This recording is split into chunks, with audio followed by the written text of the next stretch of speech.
नमस्कार, मी अमित कोळेकर. तरुण भारतच्या न्यूज बुलेटिनमध्ये आपल्या सर्वांचं स्वागत. आता पाहूया दिवसभरातील महत्त्वाच्या घडामोडी.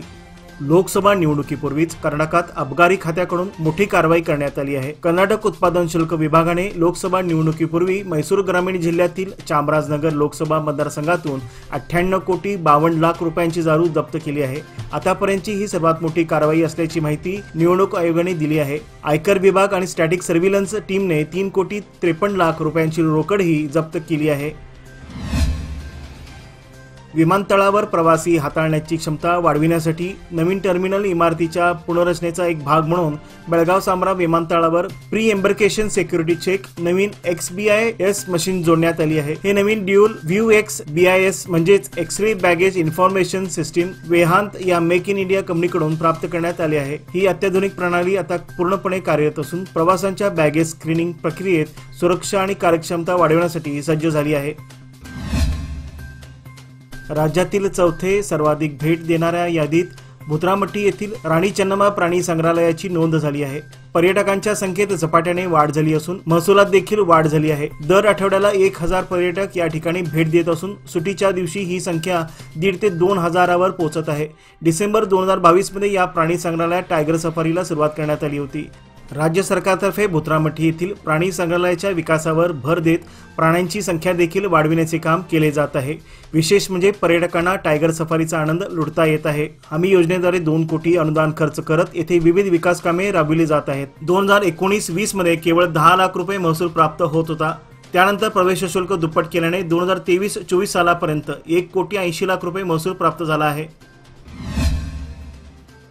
बेळगाव जिल्हा लोकसभा भाजप उमेदवार जगदीश शेट्टर यांनी जैन ब्राह्मण समाजाला भेट देऊन त्यांच्याशी हितगुज साधले. त्याचप्रमाणे सुशासन आणून उत्तम कार्य करण्याचे आश्वासन दिले. भारतीय जनता पक्षाच्या कामगिरीची माहिती देऊन गेल्या 10 वर्षात पंतप्रधान नरेंद्र मोदी यांनी देशाच्या प्रगतीसाठी नेत्रदीपक कामगिरी केली आहे. त्यांना पुन्हा एकदा पंतप्रधान बनवण्यासाठी जनतेला आवाहन करत मत याचना केली. या प्रसंगी भाजप उपाध्यक्ष अनिल बेनके, जिल्ह्यातील नेते, पदाधिकारी, सर्व समाजाचे नेते उपस्थित होते. काँग्रेस सरकारने लागू केलेल्या गॅरंटी योजनेमुळे गोरगरिबांना दिलासा मिळाला आहे. आज प्रियांका जारकिहोळी कडोली गुंजनटी भागात प्रचारादरम्यान बोलत होत्या. प्रत्येकाच्या विकासासाठी या योजना अधिक उपयोगी ठरत आहेत. वचन दिल्याप्रमाणे काँग्रेस सरकारने त्यांची पूर्तता केली आहे. भविष्यामध्ये आदर्श राज्य निर्माण करण्याच्या दृष्टीने आम्ही वाटचाल करीत आहोत. चिकोडी लोकसभा मतदारसंघातील काँग्रेस पक्षाच्या उमेदवार प्रियांका जारकिहोळी यांनी आज शुक्रवारी सकाळी आपल्या समर्थकासमवेत देवगिरी, गुंजनटी व कडोली या भागामध्ये झंझावाती प्रचार दौरा केला. यावेळी प्रत्येक ठिकाणी लोकांनी प्रियांका जारकिहोळी यांना आपला संपूर्ण पाठिंबा व्यक्त केला. माझ्या वडिलांनी यमकरमडी मतदारसंघासह संपूर्ण जिल्ह्यात भरीव कामगिरी केली आहे. त्याच जोरावर मी ही निवडणूक लढवत असून वडिलांप्रमाणेच उत्तम काम करण्याची माझी इच्छा आहे. येत्या निवडणुकीत मला विजयी करून जनतेने मला एक संधी द्यावी, असे त्या म्हणाल्या. महिलांची शक्ती हीच समृद्ध भविष्याची निर्मिती. लोकमान्य घेऊन आले आहेत महिला उन्नती योजना, जी देते तुमच्या गुंतवणुकीवर 10% आकर्षक व्याजदर फक्त 500 दिवसांकरिता. किमान गुंतवणूक 10,000 रुपये. अधिक माहितीसाठी आजच कॉल करा 1800-212-4050. योजना फक्त महिला सभासदांकरिता. नियम व अटी लागू. लोकमान्य, जिथे पैसे वाढतात आणि नातं वृद्धिंगत होतं. लोकसभा काँग्रेसचे उमेदवार मृणाल हेब्बाळकर यांनी गुरुवारी सायंकाळी बेळगाव दक्षिण विधानसभा मतदारसंघातील अनगोळ आणि वडगाव येथे निवडणुकीचा प्रचार केला आणि मतांची मागणी केली. मोठ्या संख्येने आलेल्या लोकांनी त्यांना पाठिंबा दर्शवत काँग्रेसचा विजय निश्चित असल्याची ग्वाही दिली. मृणाल हेब्बाळकर यांनी क्षेत्राच्या विकासाची स्वप्ने उराशी बाळगून मी निवडणुकीला उभा राहिलो असल्याचे सांगत जनतेच्या अपेक्षेप्रमाणे काम करण्याचे त्यांनी आश्वासन दिले. यावेळी APMCचे माजी अध्यक्ष युवराज कदम यांच्यासह अनेक सामाजिक नेते, कार्यकर्ते आणि महिला मोठ्या संख्येने उपस्थित होत्या. बेळगाव शहरातील मध्यवर्ती बस स्थानकावर कुत्र्यांचा वावर वाढला असून कुत्री प्रवाशांच्या बाकड्याजवळच ठाण मांडून बसत असल्याचे चित्र दिसत आहे. गर्दीच्या ठिकाणी ही कुत्री बसलेली असल्यामुळे नजरचुकीने प्रवाशांचा पाय त्या कुत्र्यांना लागल्यास ते त्यांच्या अंगावर धावून जात आहेत. कुत्र्यांनी प्रवाशांचा चावा घेण्याचा धोका निर्माण झाला आहे. मात्र प्रशासनाकडून याकडे सर्रास दुर्लक्ष केले जात आहे. शहरातील मुख्य मध्यवर्ती बस स्थानकातून महाराष्ट्र, गोव्यासह आसपासच्या गावाला जाणाऱ्या प्रवाशांची संख्या लक्षणीय असते. लहान मुलासह मोठ्यांना सावधतेने येथे वावरावे लागते. शिवाय या कुत्र्यांना काही नागरिक ब्रेड, बिस्किटे खाऊ घालत असल्याने गजबजलेले या ठिकाणी भटक्या कुत्र्यांनी आसरा घेतला आहे. याची प्रशासनाने गांभीर्याने दखल घेऊन या भटक्या कुत्र्यांचा बंदोबस्त करावा, अशी मागणी प्रवासी वर्गातून होत आहे. बेळगाव जिल्हा प्रशासन, जिल्हा पंचायत, जिल्हा पोलीस, महानगरपालिका आणि महिला व बाल कल्याण खाते बेळगाव यांच्या संयुक्त विद्यमाने राष्ट्रीय समता दिवस म्हणजे बाबू जगजीवनराम यांची 116वी जयंती मोठ्या उत्साहात साजरी करण्यात आली। यावेळी जिल्हाधिकारी नितेश पाटील, पोलीस आयुक्त याडा मार्टिन, जिल्हा पोलीस प्रमुख भीमाशंकर गोळेद यांच्या हस्ते दीप प्रज्वलन करून कार्यक्रमाचे उद्घाटन करण्यात आले। मान्यवरांच्या हस्ते बाबू जगजीवनराम यांच्या पुतळ्याला व प्रतिमेला हार अर्पण करण्यात आला। 5 एप्रिल हा दिवस संपूर्ण देशभरात समता दिवस म्हणून साजरा करण्यात येतो। बाबूजी म्हणून ओळखले जाणारे बाबू जगजीवनराम हे देशातील प्रमुख राष्ट्रीय नेते आणि सामाजिक न्यायाचे वकील म्हणून ओळखले जातात। त्यांचे जीवन आणि योगदान नवीन पिढ्यांसाठी प्रेरणादायी असे आहे, असे उद्गार जिल्हाधिकारी नितेश पाटील यांनी काढले। यावेळी दलित नेते, प्रशासकीय अधिकारी, समाजसेवक व विद्यार्थी मोठ्या संख्येने उपस्थित होते। लोकसभा निवडणुकीसाठी शुक्रवारी काँग्रेसने जाहीरनामा प्रसिद्ध केला आहे। या जाहीरनाम्यात 5 न्याय आणि 25 गॅरंटीवर विशेष लक्ष देण्यात आले आहे। काँग्रेस अध्यक्ष मल्लिकार्जुन खरगे आणि राहुल गांधी या घोषणापत्राला न्यायपत्र असे नाव दिले आहे। आपल्या निवडणूक जाहीरनाम्यात काँग्रेसने युवा, महिला, शेतकरी आणि कामगारांना गॅरंटी योजना देत अनेक आश्वासने दिली आहेत। ऐतिहासिक अशा या गॅरंटी योजनेमुळे जनतेचं नशीब बदलेल अशी काँग्रेसला अपेक्षा आहे। लोकसभा निवडणुकीसाठी सर्वच पक्षांनी आपली ताकद पणाला लावली आहे।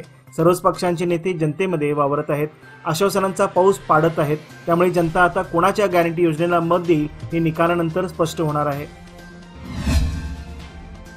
भारतनगर शहापूर येथील क्रॉस क्रमांक 4, 5 व 6 या परिसरात भटक्या कुत्र्यांचा वावर वाढला आहे। लहान मुलावर ही कुत्री हल्ला करत आहेत। याचबरोबर कोंबड्या तसेच इतर प्राण्यांवर देखील ही कुत्री हल्ला करत असून त्यांचा बंदोबस्त करावा अशी मागणी या परिसरातील नागरिकांनी केली आहे। कुत्र्यांचा कळप या ठिकाणी ठाण मांडून असतो। पहाटे किंवा रात्रीच्या वेळी अचानकपणे ही कुत्री हल्ला करत आहेत, तेव्हा या कुत्र्यांचा बंदोबस्त करणे गरजेचे आहे। माजी नगरसेवक दिनेश रवळी मनपाच्या अधिकाऱ्यांना याबाबत अनेक वेळा सूचना केल्याचे सांगितले, मात्र त्याकडे दुर्लक्ष झाल्याचा आरोप त्यांनी केला आहे।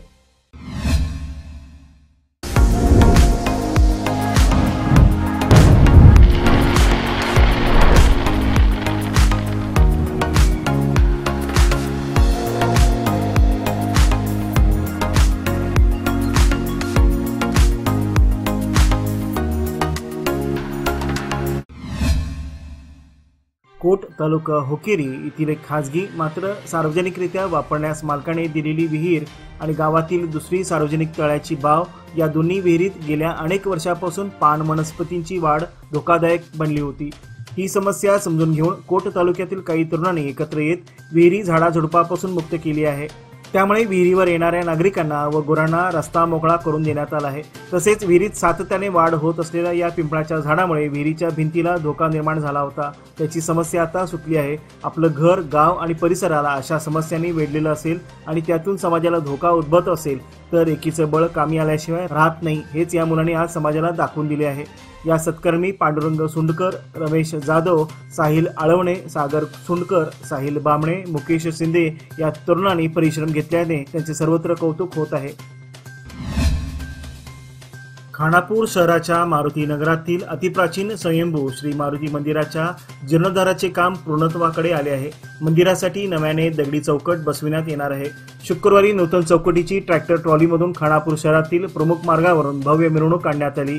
या मिरवणुकीत डोक्यावर कलश घेऊन महिला सहभागी झाल्या होत्या, तसेच मुलांसह नागरिकही मोठ्या संख्येने उपस्थित होते। मेखळी तालुका रायबाग येथे सध्या पाणी टंचाई अधिकच तीव्र झाली आहे। पाणी पुरवठ्याचे गणित विस्कटल्याने संतप्त झालेल्या नागरिकांनी तहसीलदार कार्यालयावर घागर मोर्चा काढून प्रशासनाचा निषेध केला। यावेळी मेखळीतील करिगार मळा, शमनेवाडी मळा, जरीमळा, भाविकोडी मळा, वटोले मळा व चौगुले मळा या ठिकाणी पाणी पुरवठा करण्याविषयी वेळोवेळी प्रशासनाला कळविण्यात आले आहे, मात्र त्याकडे दुर्लक्ष करण्यात आले। पाण्याअभावी जनावरांचे हाल होत आहेत, याची दखल घेताना प्रशासनाने पाणी पुरवठा करणे गरजेचे बनले आहे। लोकसभा निवडणुकीच्या पार्श्वभूमीवर मतदान व मतमोजणी प्रक्रियेतील कर्मचाऱ्यांच्या समस्येसाठी जिल्हा पातळीवर समितीची नेमणूक करण्यात आली आहे। या समितीत 5 मुख्य अधिकाऱ्यांची निवड करण्यात आली आहे।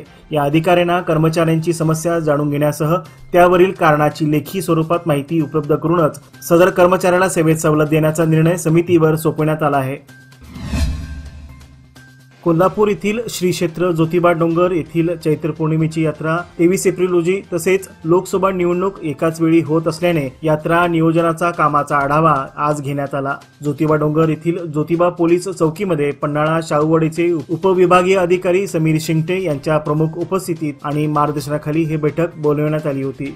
यात्रेसाठी महाराष्ट्र, कर्नाटक, गुजरात, आंध्र प्रदेश आदी राज्यातून 8 ते 9 लाखाहून अधिक भाविक डोंगरावर येत असतात। त्यासाठी ही यात्रा सुरळीत पार पाडण्यासाठी यात्रा काळात भाविक आणि ग्रामस्थांना मूलभूत सुविधा पुरवण्यासाठी जिल्हा प्रशासनाच्या आणि पश्चिम महाराष्ट्र देवस्थान समितीच्या वतीने तयारीला सुरुवात करण्यात आली आहे। आढावा बैठकीवेळी अप्पर पोलीस अधीक्षक जयश्री देसाई, पन्हाळा येथील तहसीलदार माधवी शिंदे, उपविभागीय पोलीस अधिकारी अप्पासाहेब पवार यांच्यासह जिल्हा प्रशासनातील सर्व विभागांचे अधिकारी कर्मचारी उपस्थित होते। याचबरोबर आजचे बातमीपत्र येथे संपले। अधिक माहिती आणि ताज्या घडामोडी करता पाहत रहा तरुण भारत न्यूज चॅनल। तसेच आमच्या चॅनलला लाईक, शेअर आणि सबस्क्राईब करायला विसरू नका आणि विश्वासार्ह बातम्यांसाठी दररोज वाचा दैनिक तरुण भारत। धन्यवाद।